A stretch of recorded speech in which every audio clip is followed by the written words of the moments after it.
La justice sociale, l'un des piliers majeurs de la Conférence internationale du travail de Genève. D'où le lancement en 2023 par le directeur général du BIT de la Coalition mondiale pour la justice sociale. Une initiative contre les inégalités en milieu du travail. En marge de la CIT, les pays membres de la coalition se retrouvent pour leur réunion annuelle. En qualité d'observateur, la Guinée est invitée à se joindre aux travaux. La question intéresse davantage notre pays. D'où cette audience avec le directeur général du BIT, Gilbert Fossou-Ngbo, pour clairement évoquer l'intention de la Guinée à rejoindre la coalition mondiale pour la justice sociale. Comme vous le savez, la transition s'articule autour de 3 axes.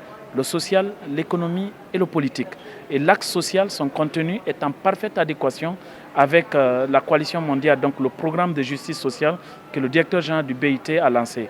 Donc partant de cela, nous avons décidé, le gouvernement guinéen, d'adhérer à cette coalition mondiale pour que nous soyons acteurs dedans. Et nous avons saisi l'occasion pour redéfinir d'autres axes de coopération sur lesquels nous allons travailler les mois et les années à venir.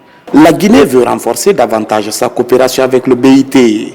C'est pourquoi le pays a récupéré son droit de vote dans l'organisation en se mettant à jour dans les cotisations. Ça ne sert à rien d'être membre d'une telle organisation en n'ayant pas le droit de vote, en ne jouissant pas pleinement des prérogatives qui doivent vous revenir en tant qu'État membre.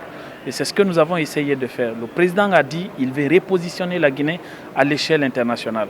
Et pour le faire, il faut que, au sein d'une organisation comme l'OIT, nous puissions avoir nos pleines prérogatives. Et c'est cet acquis que nous venons de bénéficier.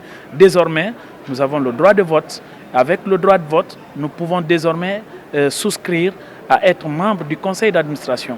Et quand vous êtes membre du conseil d'administration, vous pouvez peser dans les orientations et les décisions de l'organisation. À Genève, Faya François Bourouno et sa délégation, composée du syndicat et du patronat, est sur tous les fronts.